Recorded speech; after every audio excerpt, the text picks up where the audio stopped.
제주랜드TV 좋아요, 구독.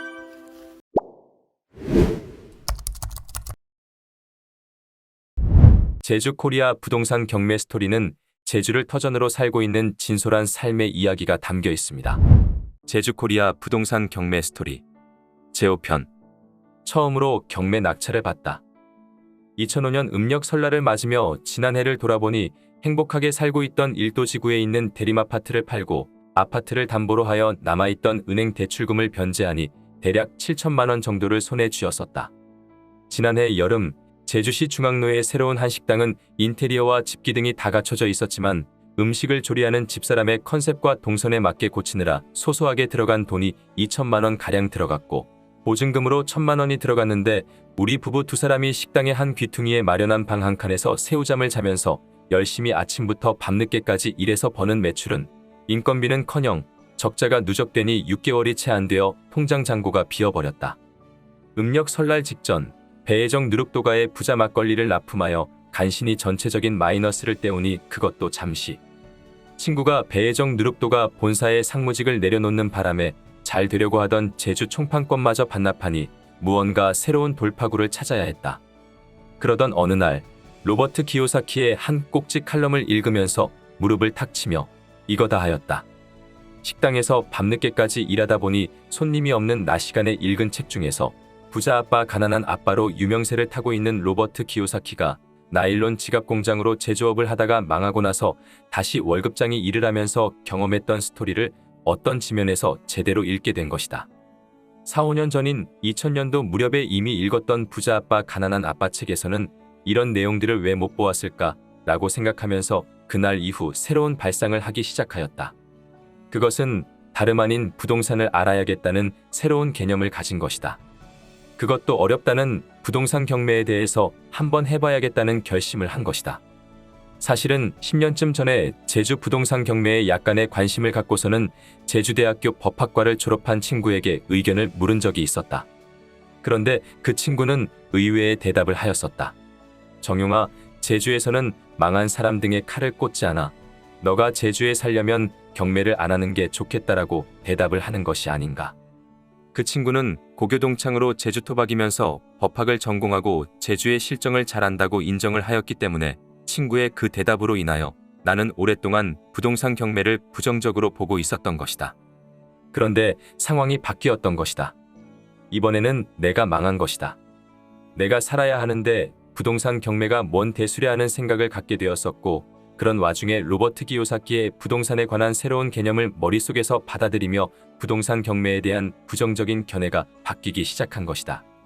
그날부터 대법원 부동산 경매 사이트를 매일 밤마다 들여다보면서 제주지방법원의 경매 물건을 검색하여 분석하기 시작했다. 혼자서 매일 대법원 경매 사이트를 들여다보면서 아무도 가르쳐주지 않고 누구의 언질도 없이 스스로 경매 방법을 깨우쳐 나갔다. 그리고 나 스스로 다짐을 했다. 이제부터는 더 이상 마이너스 인생을 살지 않겠다. 이 세상에 태어나 마이너스 인생이 다 뭐냐? 혼자서 스스로에게 반문하고 결심을 하였다.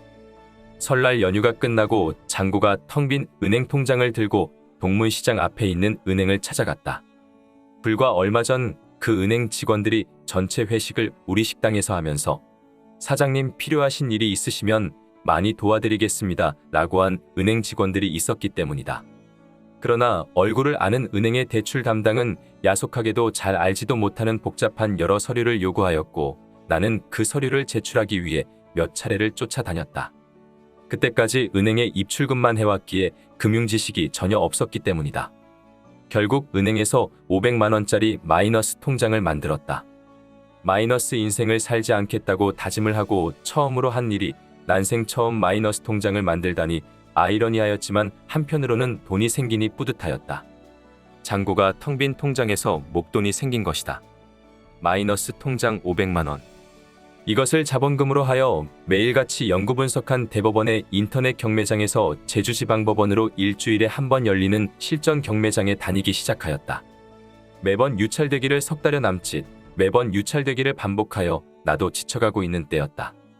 내가 새롭게 찾아내어 눈독들이고 있는 제주지방법원의 경매물건 입찰기일은 바로 내일로 다가왔다. 그런데 그 전날 밤 꿈을 꾸었다. 꿈속에서 형님이 나타난 것이다. 꿈속에서 서울 사는 형님이 나타나서 정용아, 이 물건은 내가 충분히 해결할 수 있으니 낙찰될 거야 라고 하는 게 아닌가. 비몽사몽 중에 일어나 보니 꿈이었다. 꿈속에서 형님은 서울 봉천동의 작은 빌라를 낙찰받았는데 대지권이 없는 빌라를 낙찰받아 성공리에 해결하고 그 방법을 가르쳐 준 것이다. 다음 날 아침, 중앙로에 있는 식당에 딸린 방에서 일어나자마자 단정히 옷을 입고 감사합니다 하고 형님께 마음속으로 감사해하며 제주지방법원 부동산 경매 입찰 법정으로 향했다. 당시에 내가 대법원 사이트에서 검색하여 임장을 마친 부동산 경매 물건은 제주시 노영동에 있는 분양 면적 25평의 노영미화 2차 아파트가 대지권 없음으로 감정가 5,200만 원에 나와 두 차례 유찰되어 2,548만 원의 최저 입찰가로 올라와 있었다. 이 물건은 한 달가량을 지켜보고 임장 활동을 하였던 우량 물건이었다. 제주지방 입찰 법정에서 입찰 보증금 255만 원을 봉투에 넣고 떨리는 손으로 입찰 가격을 적어내었다. 마지막 단위에 1,000원을 더 적어내었다. 개찰이 시작되고 집행관이 내 이름을 호명하였다. 드디어 처음으로 부동산 경매 법정에서 낙찰을 받은 것이다. 내 인생에서 최초로 부동산 경매라는 등용시험에 합격한 것이다. 기쁜 마음과 설레는 마음 그리고 가슴이 두근대는 낙찰의 기쁨을 처음으로 맛보았다. 집행관 사무원들이 정산을 하고 노란 경매 낙찰 딱지를 건네받는 그 마음은 경험해보지 않는 사람들은 아마 잘 모를 것이다. 제주지방 부동산 경매 입찰 법정에 쫓아다닌 지 꼭 100일째 되는 날이었다. 어쩌면 그날 만일 그 물건을 낙찰받지 못하고 떨어졌다면 나는 더 이상 부동산 경매에 매달리지 않았을지도 모른다. 집사람한테 이 기쁜 소식을 신속히 전화로 알리고 개선장군처럼 귀가하여 집사람을 태우고 노영미 화이차 아파트 차를 몰아 낙찰받은 아파트를 보여주었다. 잘 봐. 저기가 우리가 살았던 일도지구 대림아파트보다는 작지만 여기는 그래도 신제주 노영동이야. 응, 정말 아파트가 튼튼하게 보이네. 우리 이제 여기서 살 거야. 집사람이 낙찰받은 이곳 미화 아파트에서 살 거냐고 묻는다. 아니, 아직은 몰라. 집사람도 내가 다 망해가는 줄 알았는데 새로 아파트가 생긴다는 생각에 기분이 좋아진 모양이었다. 지금도 첫 낙찰을 받을 때에 그 기쁘고 떨렸던 오묘한 기분이 느껴진다. 마이너스 통장에 잔고가 대출받은 500만 원에서 아직도 250만 원이 남아있었다. 첫 낙찰을 받은 다음 주 월요일, 제주시 이호동의 한 아파트 상가가 5,300만 원에 2차 유찰되어 2,597만 원에 나와 있어 입찰하니 또 경매 낙찰을 받게 되었다.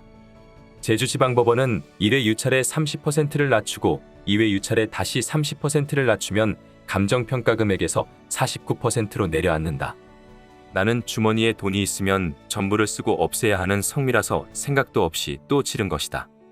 내가 이런 경사스런 일이 또 생겼구나 하고 의기양양해서 집사람한테 전화했더니 당신 돈 있어? 라고 묻는다. 무슨 돈이냐고 바보같이 물으니 경매 낙찰받은 물건에 잔금 치를 돈이 있냐고 한다. 아차, 그러고 보니 마이너스 통장 500만 원을 다 썼네. 두 건을 연속 낙찰받으려 입찰 보증금으로 500만 원을 다 쓰니 통장에 돈이 하나도 남지 않은 것이다. 부동산 경매 낙찰 잔금을 치러야 한다는 생각도 못하고 통장에 돈이 남아있으니 매주 입찰 법정을 나가서 습관처럼 부동산 경매 입찰을 했던 것이다. 잔금 치를 돈이 남아있는지 그런 것의 계산은 하나도 안 하고 덜컥 두 건이나 낙찰받은 것이다. 낙찰받은 증서인 노란 딱지를 받아서 집에 들어가니 집사람은 나보고 정말 당신은 계산머리는 없는 사람이라고 핀잔을 준다. 그러거나 말거나 나는 식당 문을 잠시 닫고 또 다시 의기양양한 점령군처럼 집사람을 무조건 차에 태우고 신이 나서 이호동의 한 아파트 상가를 보여주러 내달렸다. 새로 아파트와 상가가 생긴 것이다. 낙찰받은 경매 물건에 잔금 치를 돈은 통장에 한 푼도 없으면서 4월의 따뜻한 봄바람이 이호동으로 내달리는 차창 안으로 들어와 두 뺨을 부드럽고 감미롭게 스치고 지나갔다.